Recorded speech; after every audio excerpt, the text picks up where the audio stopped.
good. You've started to feel at home here?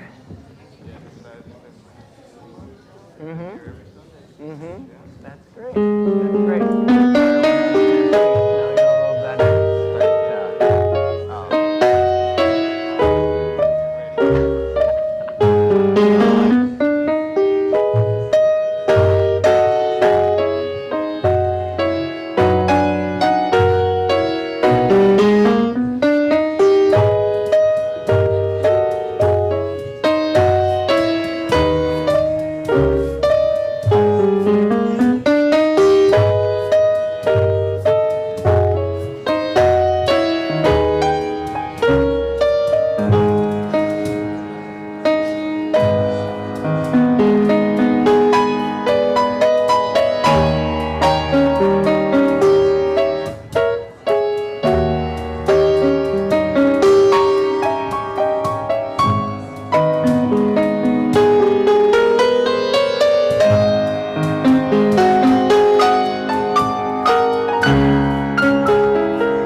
Be behind the screen and so it doesn't have that.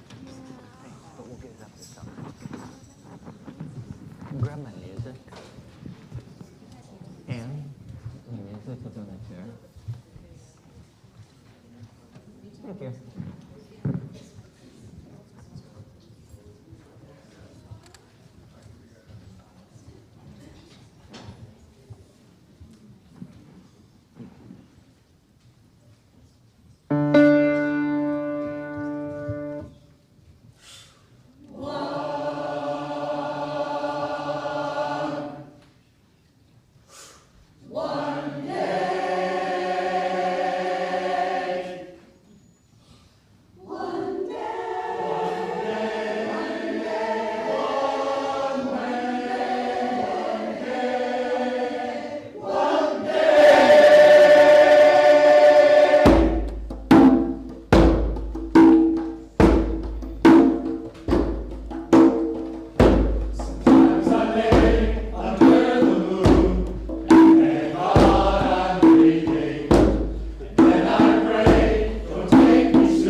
Good morning.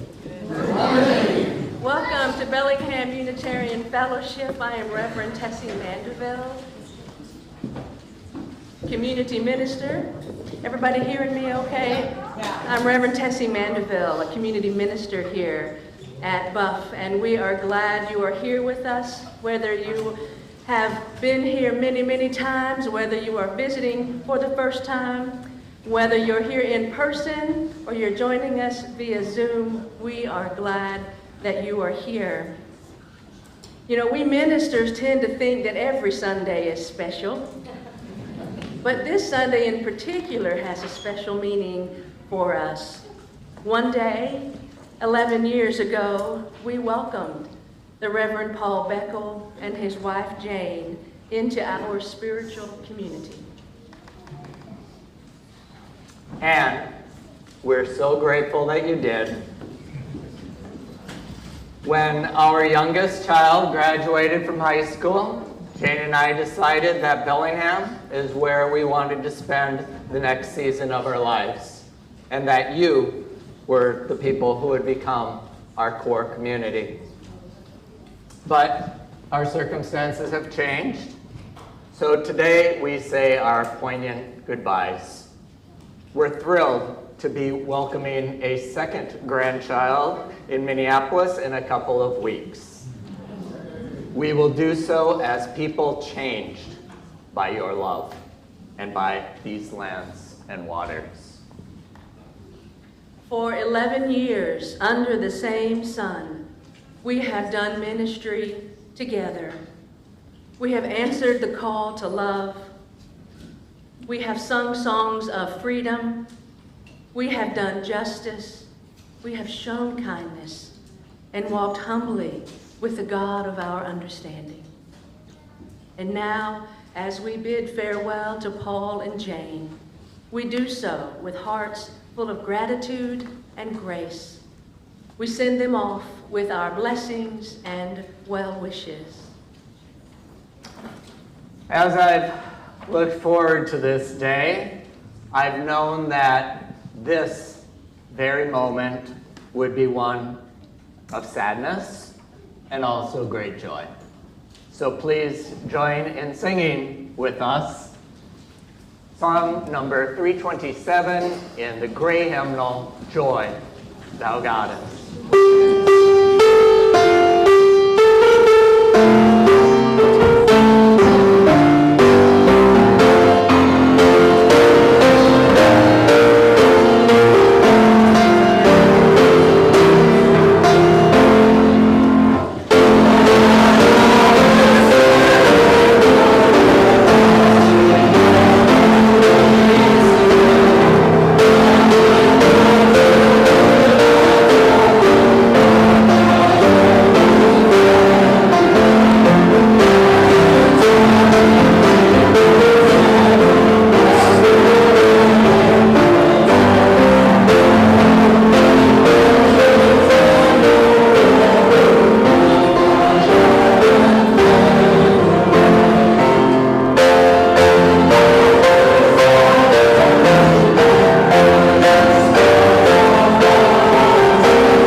When I met Paul, he was a property manager. Little did I know that he would soon have visions of becoming a minister. When we told people that he was going to seminary, and also while he was there, at least a half dozen ministers warned us, oh, marriages don't usually last through all of this. Or comments along those lines. Well, here we are 30 plus years later, still together.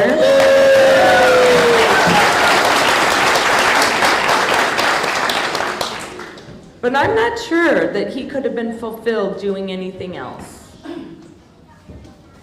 And this life can be rough on a family.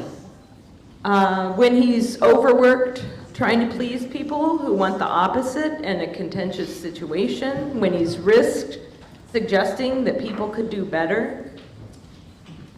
I grew up as a Unitarian Universalist, and I'm deeply committed to UU principles. I don't always live up to them, and I don't always realize when I'm not living up to them.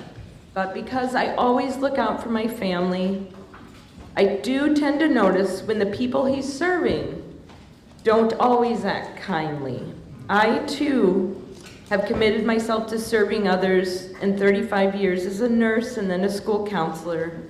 I've struggled at times when serving others feels like it's in competition for time with our own kids. And you cannot believe how many evening meetings Paul had when the kids were small. Sometimes Paul doubted he was making a difference in the world.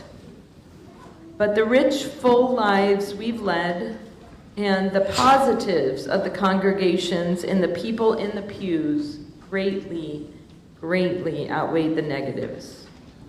On that note, I am so glad we ended his ministry here at Buff. And I'm so grateful for the love you have shown him and me. My dad always gave people the benefit of the doubt. Paul's like that too. And it hasn't always seemed sensible to me. But maybe that's what drew me to him in the first place. I think that tendency has served him well and has served his congregations well. I'm always going to be looking out for him, and I'm always going to try to live the values with which I was brought up. So I light this chalice that represents openness, steadiness, the struggle, and the love.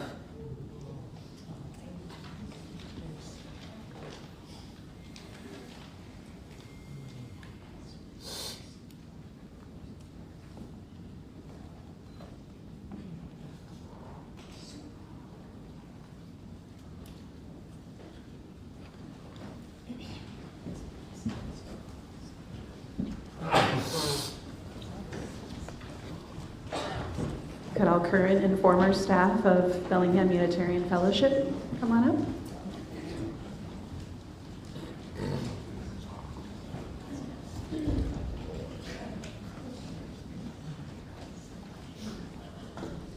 Would you all please join us in saying our covenant?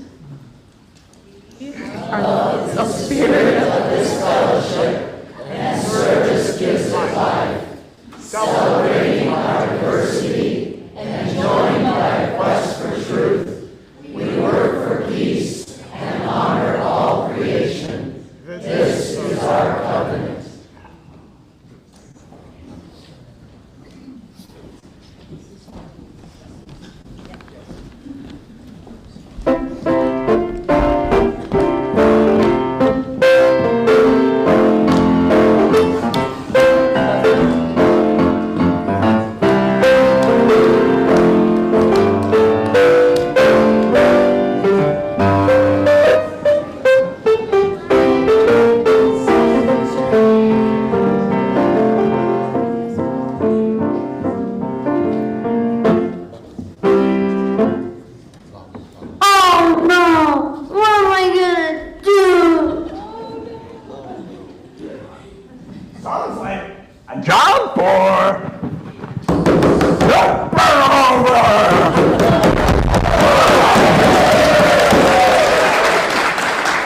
Do not fear! Super Over is here. What seems to be the problem? I'm sad because I have homework to do. And I promised my friend Ahmed I'd go to his house and play. He's gonna be so disappointed.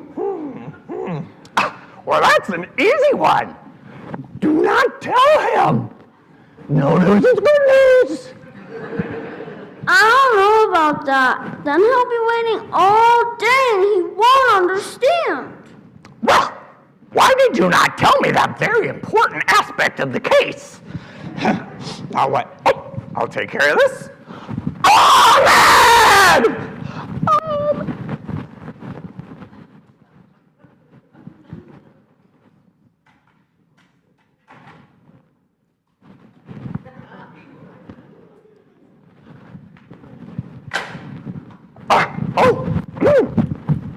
It's okay now. I talked to Ahmed. He understands. So he heard my voice, and he called you, and you worked it all out. No, yes, just another good job for Super Urban only to thank me!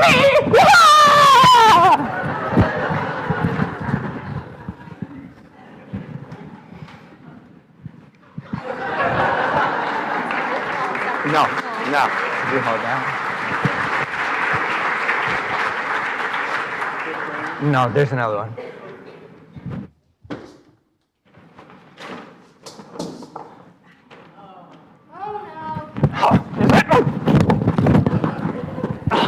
Are you okay? Yeah, except for this super headache. Oh, but look, I'm just in time for a picnic. No, silly. I've dropped my groceries, and now I don't know how I'm going to get them home. Do not cry, little girl. I wasn't planning to. No, Super Grover remembered his super emergency kit. Oh, there it is. So what do we have here? A roller skate will roll your groceries home. Okay, let's see. Oh, look at this. It's a turkey call. We'll call a turkey, and he'll pick the stuff up, and he'll fly the groceries home. But wait, and then we can have turkey pancakes. I don't think that would work very well. I didn't say very well. Come on. What else? Let's see. Maybe. Yeah.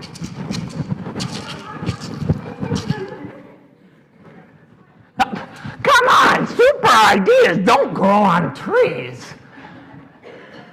Okay, what else do we have? Glue. We'll just make it into one big globule. I don't know. Let's see, what's left? I'll think of something.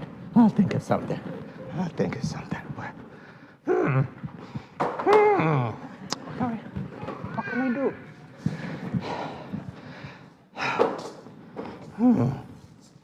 What? Yes! Another job well done by Super Grover! A monster of great cuteness, always looking out for little children and bunny rabbits. And that, my friends, is the nature of congregational ministry.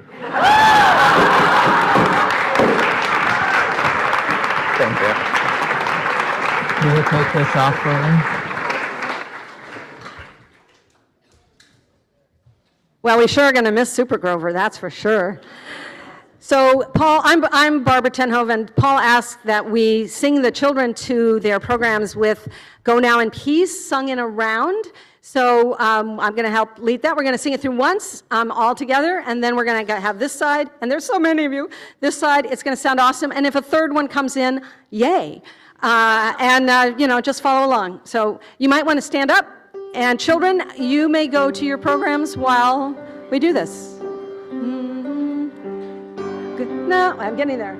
Go now in peace, go now in peace. May the spirit of love surround you everywhere. You may go. And now this side, here we go. Go now in peace, go now in peace, go now in peace, go now in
Good morning.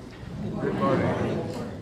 I'm Michael Barris. I've been around here since 1984. Because I was originally given a few minutes for this testimonial, I crafted a pretty good 3.5-minute statement about Paul. Then came last night's amazing and touching event about Paul and Jane.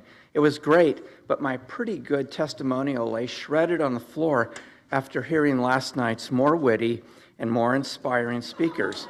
So here's a quickly redrafted statement about Paul. Paul first came to Buff in 2014. There were 7 of us on that search committee: Marlon Prowell, Roz Reynolds, Eric Henry, Ro Donaldson, Todd Jones, Becky Curtis, and me. And for those of you not here last night, Roz, in her understated Rosellian manner, accurately described the UUA search committee process as more cumbersome and 4.5 times more secretive than a papal conclave. We met about 12,000 times in bunkers and could only talk about committee progress in committee meetings or to ourselves in bathroom mirrors or to our own fully employed therapists. In the end, we decided to call a young man out of Minnesota. In preparing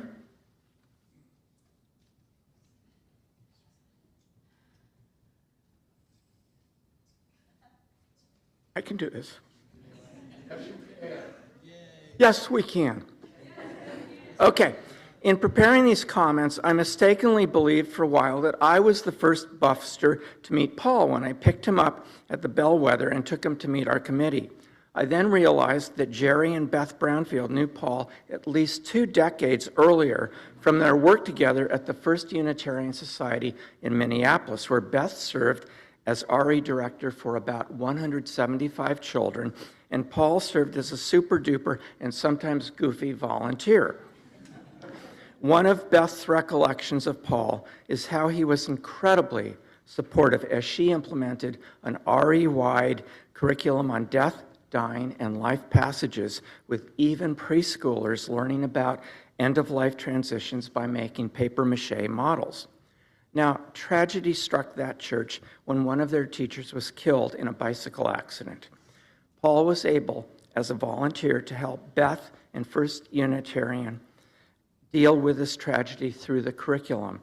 And a few years later, Beth tells me that you wrote Beth a letter that your involvement in her death and dying curriculum was one of the reasons that you sought out ministry.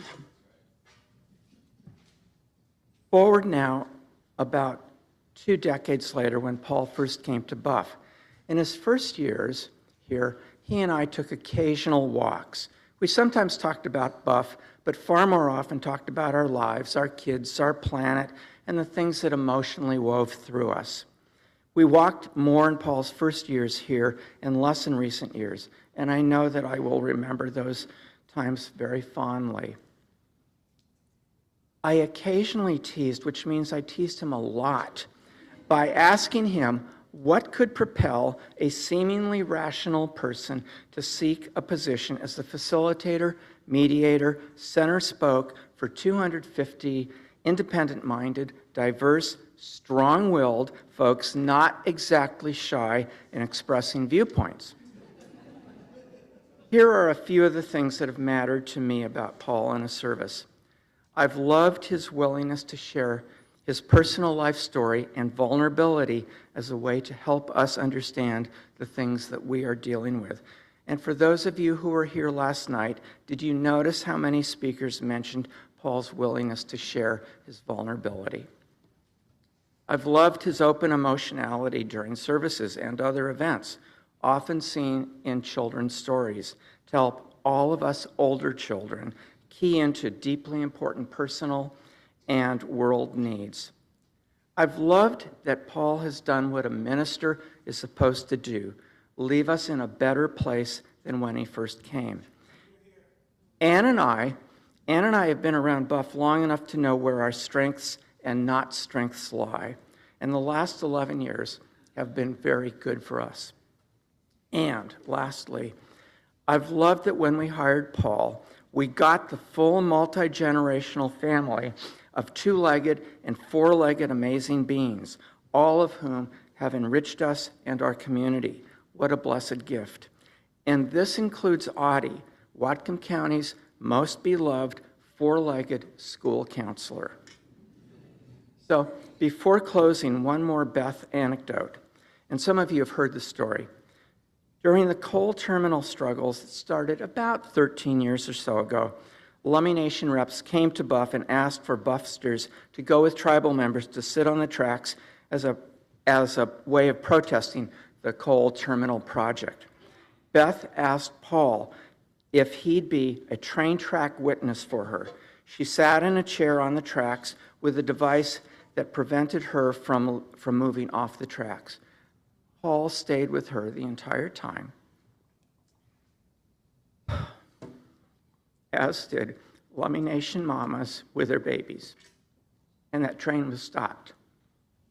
Last week, Paul took an invitation from Beth to see her at her house. This was a visit to complete their circle. Paul has created so many circles in so many ways with so many of us. He never claimed to be perfect in all his efforts for us. He just said he would do his best to live up to the covenant that Paul and our original search committee first talked about. I will miss Jane and Paul greatly, but know that this begins an amazing family adventure for them.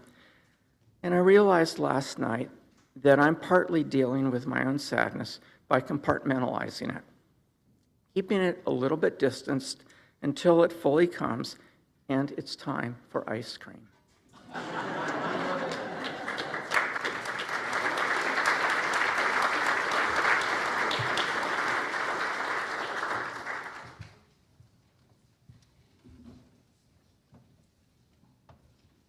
Good morning. Great to see so many people here. You should all come back next Sunday. Paul not only shared all these wonderful qualities that Michael just talked about, but he encouraged us to be our authentic selves and nurtured our gifts. And I think that was one of his great parts of his ministry. My name is Reverend Barbara Gilday. Paul and I will miss our monthly, at least I will miss our monthly walks as colleagues and friends, sharing our laughter, our sadness, our beliefs, and our lives. But it's like this, and life goes on. In a moment, we will sing a song written by Rick Herman, a former member of this congregation. It has become a favorite in our community.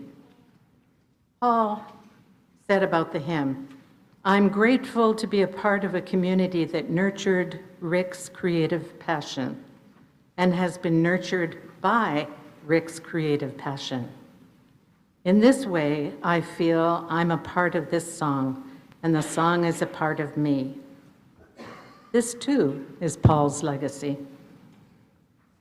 Rick wrote it in another time of political trouble during the Reagan presidency and the Iran-Contra affair in 2003. He shared it with his wife, Lee Willis. Her comment, "I think you've written a Unitarian hymn." Years later, they presented it to Kevin Allen Schmidt, our former choir director, and Paul, and Kevin had it printed up and put in the back of our hymnals, and it became a favorite in this congregation. This hymn seems very appropriate now as it was then. And if you wonder where the phrase, "ere the king departs his throne," comes from, Lee asked him, and his response was, "I don't know. It just came to me." Isn't that interesting? Recently, Paul contacted Lee and told her that the new Unitarian hymnal was going to be put online and gave her the contact information, which she followed up on, and the committee heard a demo and agreed that it should be included in the new hymnal.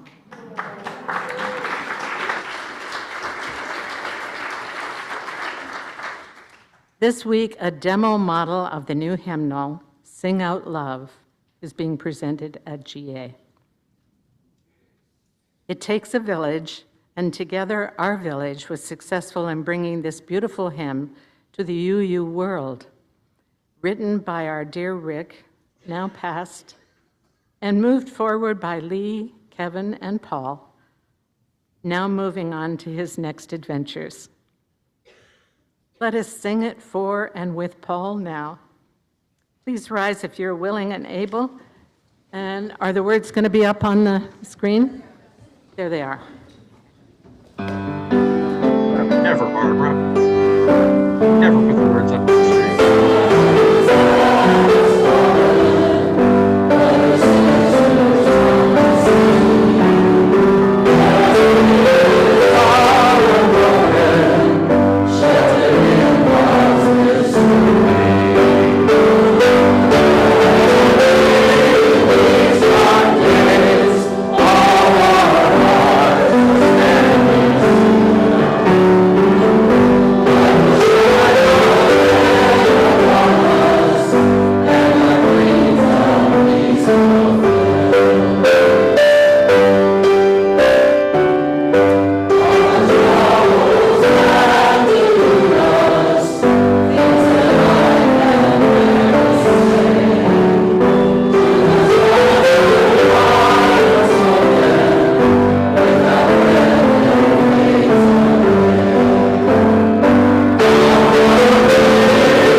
Here are some things that brought me to Bellingham and Buff. About 15 years ago, when my colleague, Reverend Bill Haney, retired from decades of service to his congregation in Missouri, he called me and asked, "I'm not looking for your advice, but help me think through this. Loretta and I have family in Tulsa, Oklahoma, and Bellingham, Washington. So we're trying to decide where to move." I said, "I've never even been to the Pacific Northwest, but Jane has always wanted to go there. And somehow I have the impression of that Bellingham place as being kind of untamed."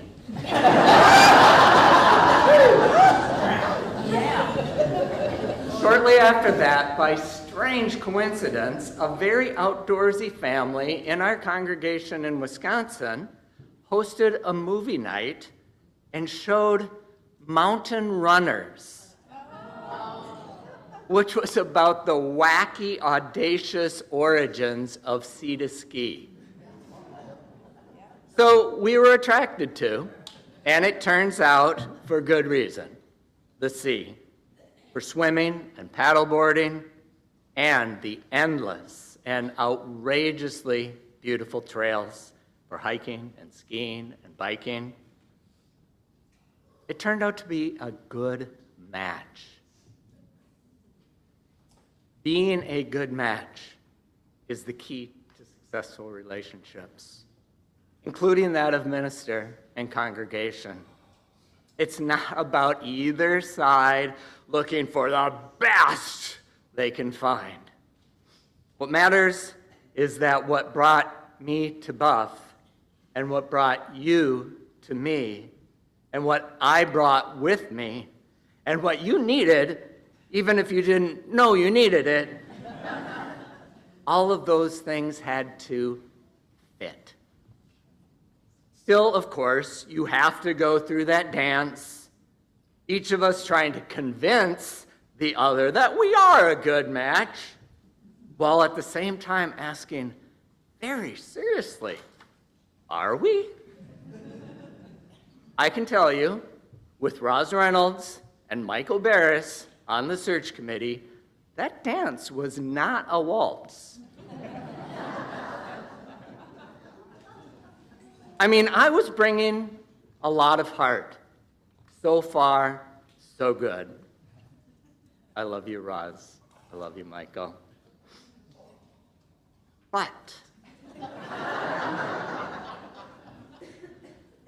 and I was bringing a little quirkiness, just the right amount, I thought. Or was I? I mean, were these two the most wonderful people I'd ever met, or the most peculiar? Or both? Todd, Eric, Ro, Becky, you guys are unambiguous in your coolness. So what did I bring to Buff? I brought tremendous enthusiasm and chronic depression. And perhaps this is related. The Paul Beckel package deal, you've probably noticed, comes with an ample dose of antsiness.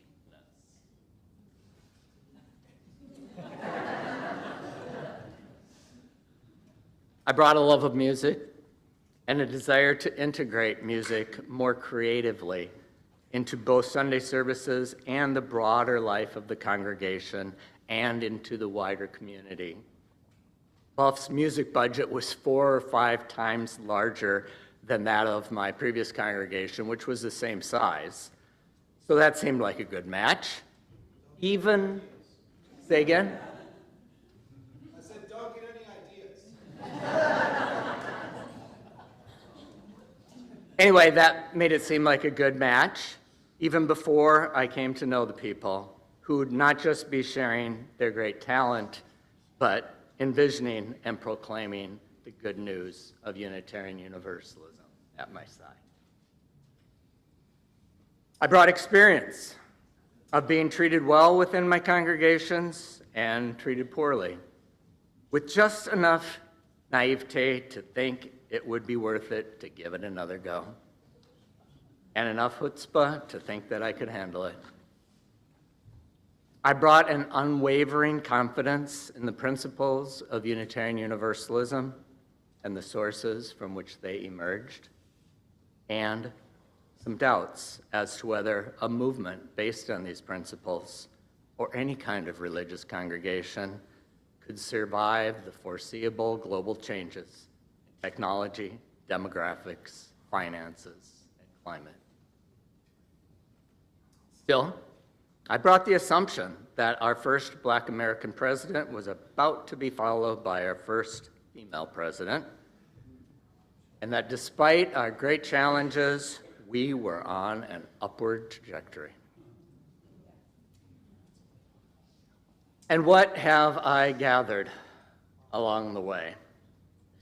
I have gathered stacks and stacks of scratch paper, scribbled notes I make constantly as I listen to music and read fiction, science, comics, religion, memoir, and the news.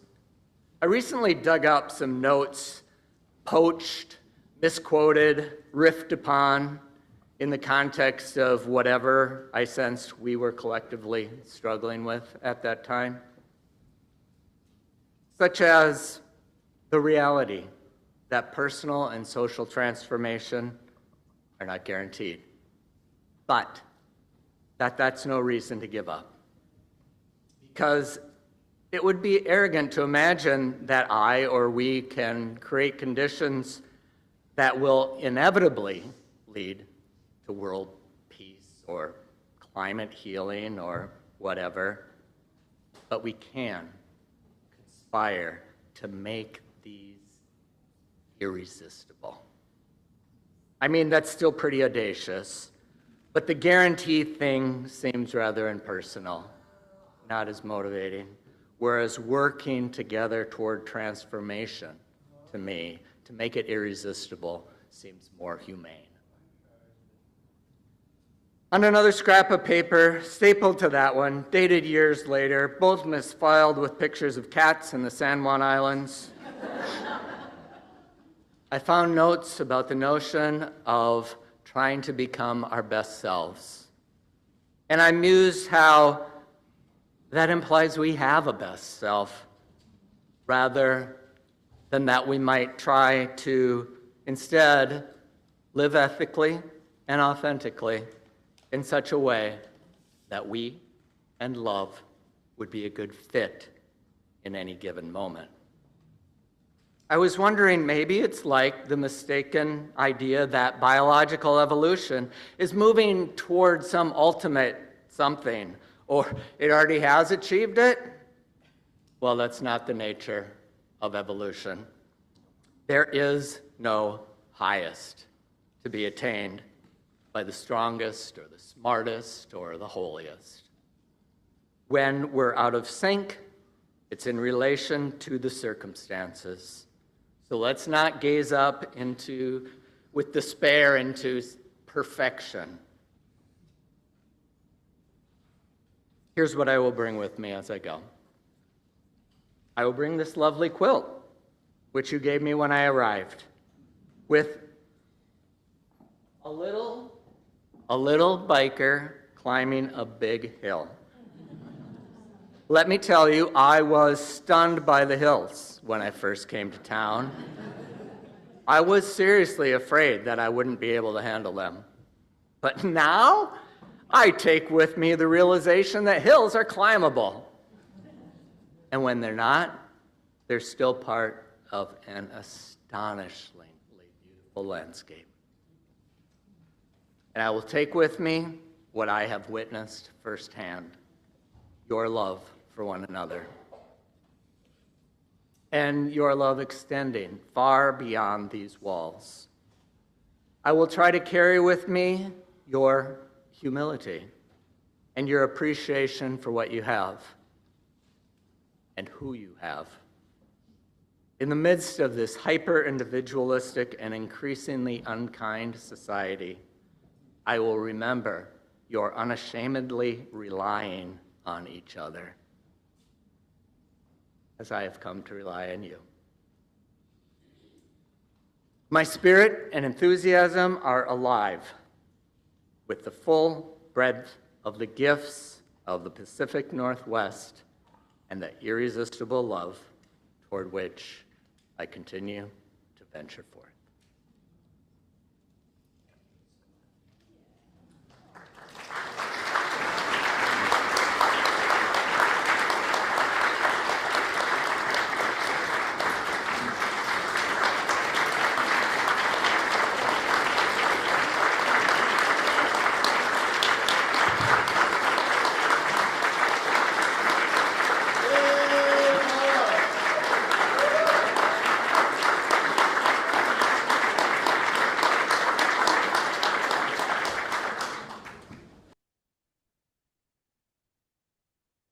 Are we up next?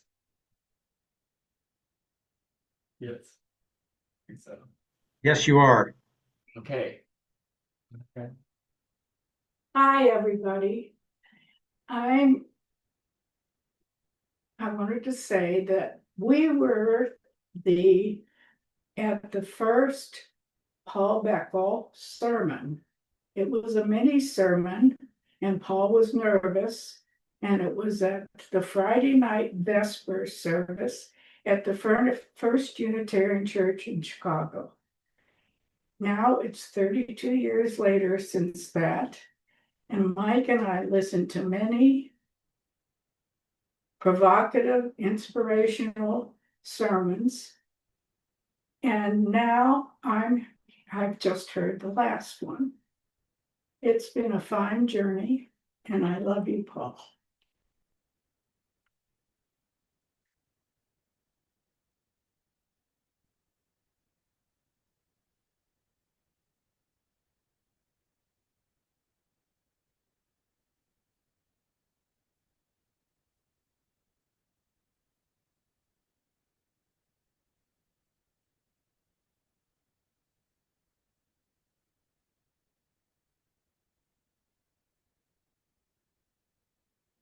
Dad, this is a picture of me at your ordination when I was about as old as Arthur. For those who don't know, that's my 2.5-year-old son. That means that ever since I've been making memories, you've been a UU minister. And it's a little hard for me to imagine a world in which you are no longer leading a congregation. But of course, the qualities that make you a great UU minister also make you a great person and a great father. You've always encouraged me to ask questions and to be skeptical of dogma, except perhaps the dogma of seeing the worth and dignity of every person, giving the benefit of doubt to people, as Mom said a few minutes ago. You've supported me in following my own sources of inspiration and joy. And as it's worked out, many of your joys have become mine. Waking up with a stack of books on the bedside table, finding deep awe in nature, having as much fun at the beach as your kids. I've learned from you as a leader in several UU communities over 3 decades and have seen the power that community can have in changing the world and being a foundation of love for young people. So I am excited for this new episode in life where you will continue carrying all of these qualities, yet be free of the many weighty responsibilities that come with ministering. These qualities have been an inspiration to me in my own adventures as a father. I am so grateful to have you close by in the coming years as you reestablish yourself in your home state of Minnesota, where you will be able to impart these values in another community and kindle the flame in a new generation.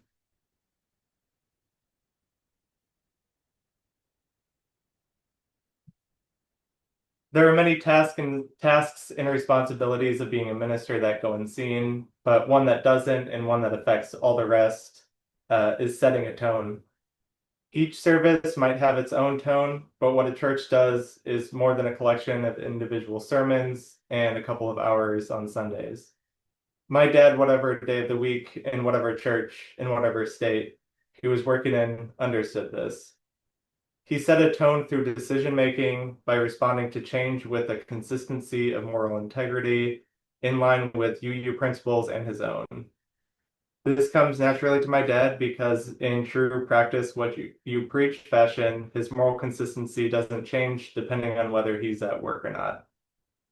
This is why I know now that he won't be at work anymore, and now that he won't have to make so many decisions, the way he responds to change won't change too much.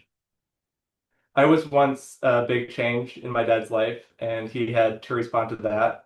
And I have always benefited from his moral consistency. I'm glad and grateful that many of you have too. Thank you, Dad.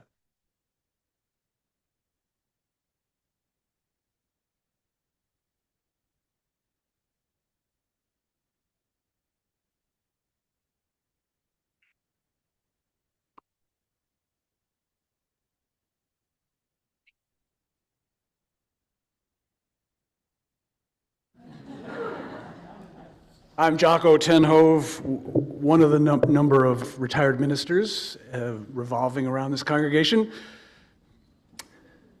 That love will shine again upon us and our dream of peace fulfilled is truly embodied by Paul's family and his ministry.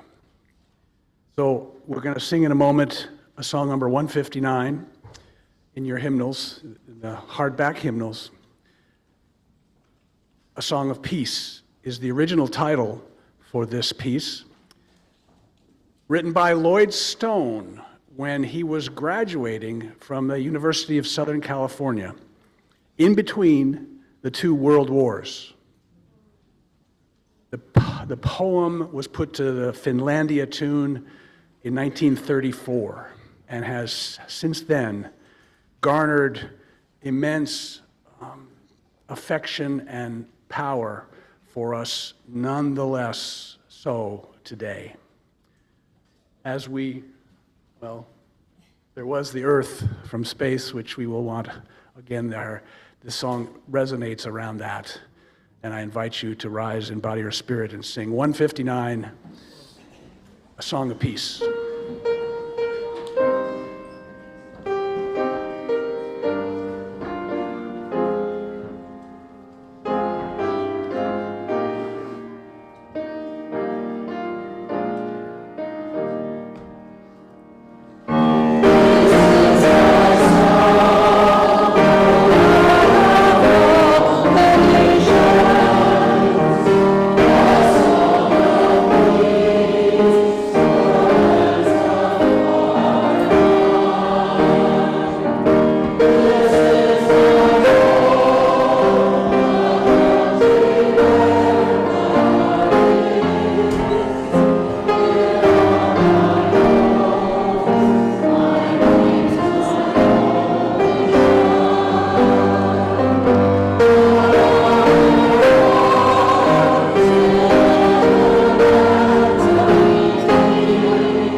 Because I was supposed to be at General Assembly. Because General Assembly is celebrating, on behalf of all of us, the 200th anniversary of the American Unitarian Association. Yes, yes, yes. And I was torn because I wanted to be here with Paul. I have such respect for him as a ministerial colleague, which we've known throughout the years, and for helping me actually have a minister as a member, a part of this congregation. This is often rare for us. And the gift of two-ness, Paul, came to me because I got to do both things today, because I celebrated online this morning, the service at GA, and I'm going to say to all of you, go online and see it, and see the faith that we are today.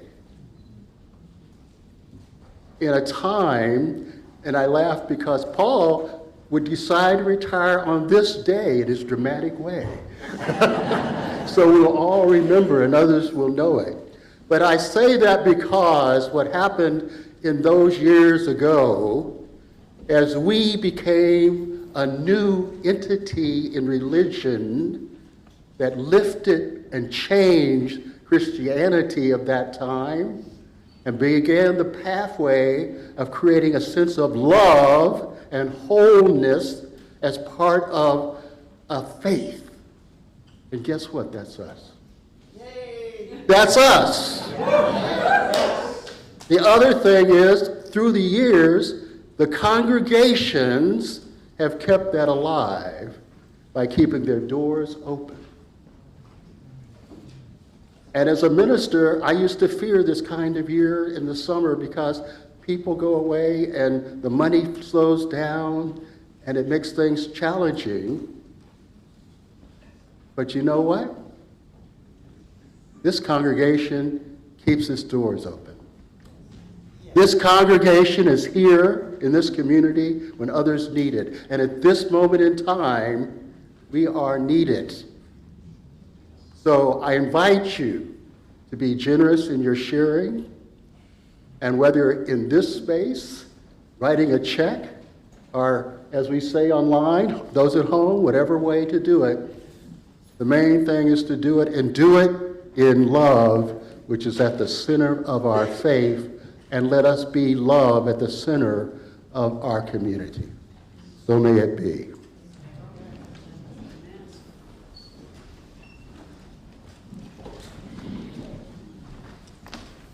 Now you gonna sing with us? I'll sing with you. Read off the drum there. You don't want me to.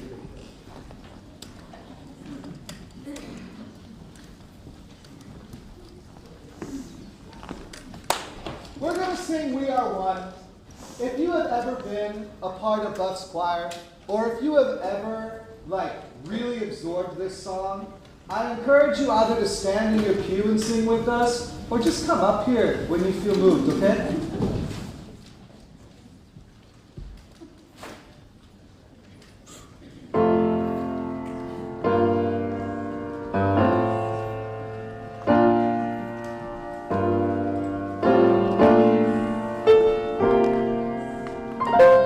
When we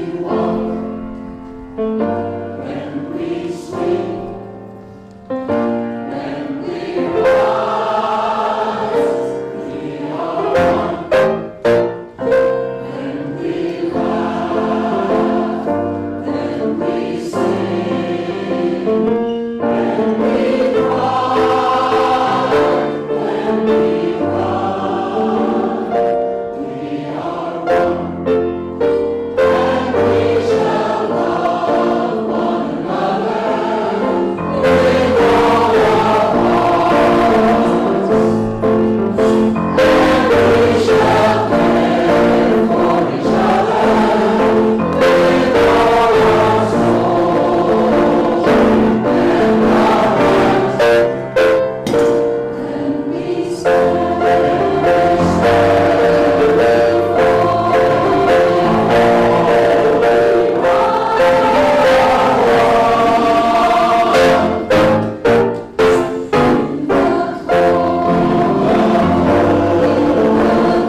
Greetings.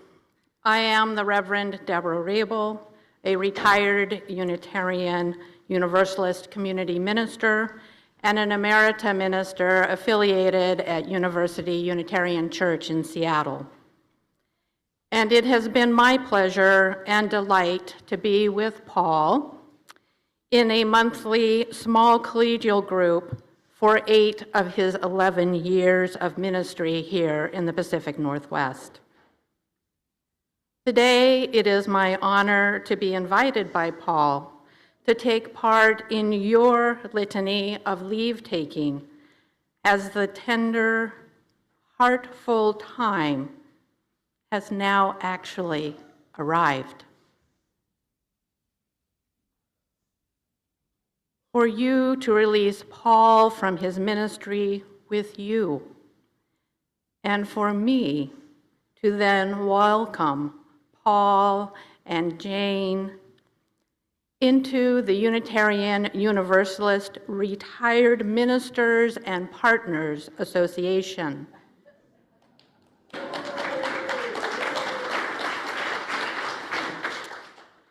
BUF President Lynn Skavdal, will you please come forward to lead the releasing?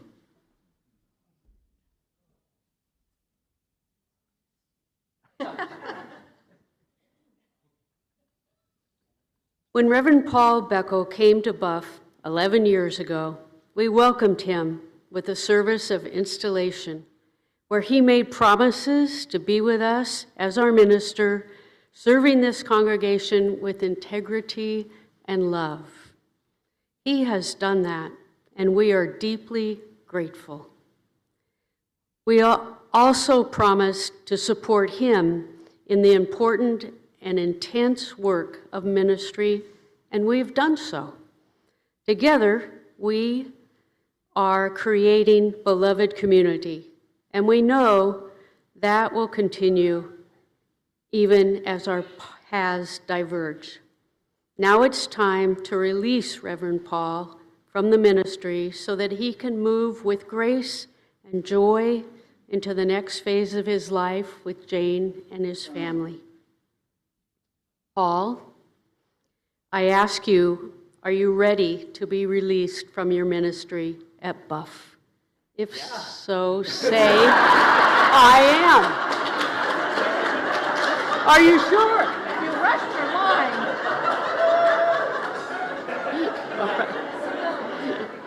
BUF members, are you ready to release Paul from his ministry among us? If so, please say we are. Thank you. Paul, we wish you joy and love as you move into this next phase of your life. Thank you for your ministry among us. My pleasure.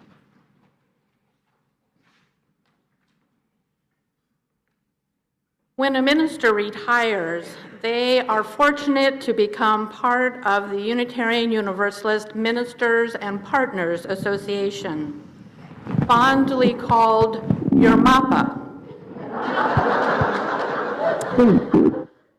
In the 11 years Paul has served at BUF, he has supported and been supported by many, it's amazing, many retired ministers who make this congregation their home. I invite all the retired ministers and partners who are here to join me here on the dais, or if you don't want to climb the stairs, just on the main level.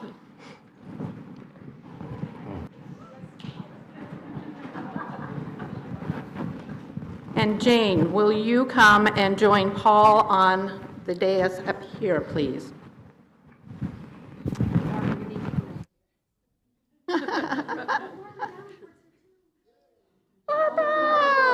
Oh, hi.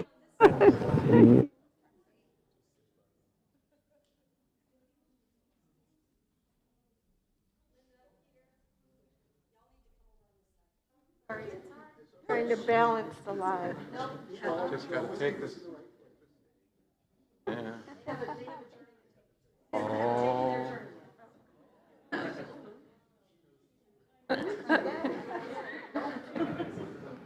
What a group. This is a fabulous group. I get to play with them. Anyway.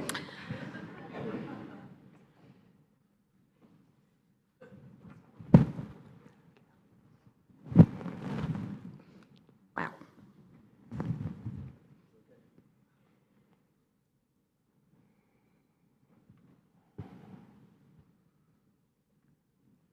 Rather like a bridging ceremony, we invite you both now to cross over from the intensity of full-time ministry into the embrace of your retired clergy and partner friends. I ask the members of that group gathered here, do you welcome Paul and Jane into our beloved community? If so, say, we do. We do! Paul and Jane, please take the short but meaningful walk into your community. You are so, so, so welcome among us.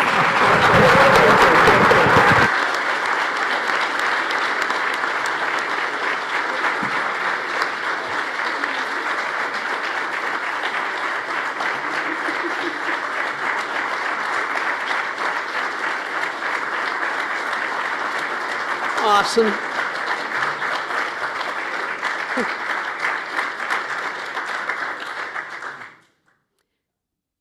Finally, Jane and Paul, it's time to fully release you into this next phase of your life.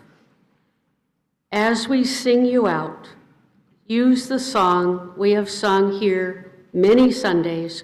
We invite you to take your time as you walk down the aisle into your future.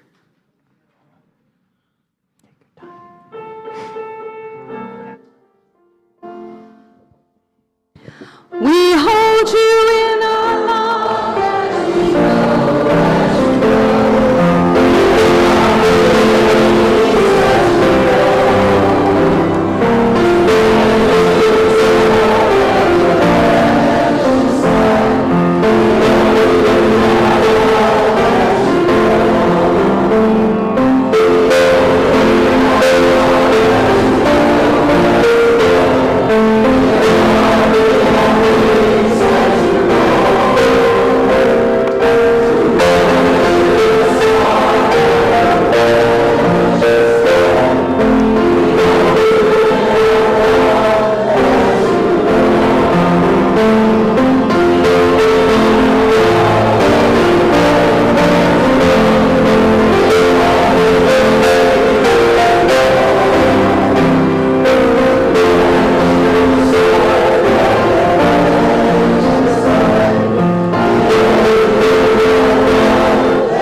We extinguish the chalice, holding all of us gently as we bid goodbye to this chapter of our lives. May its light enter into our hearts as we move forward. Now let's circle around. Look around and see you.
Amen.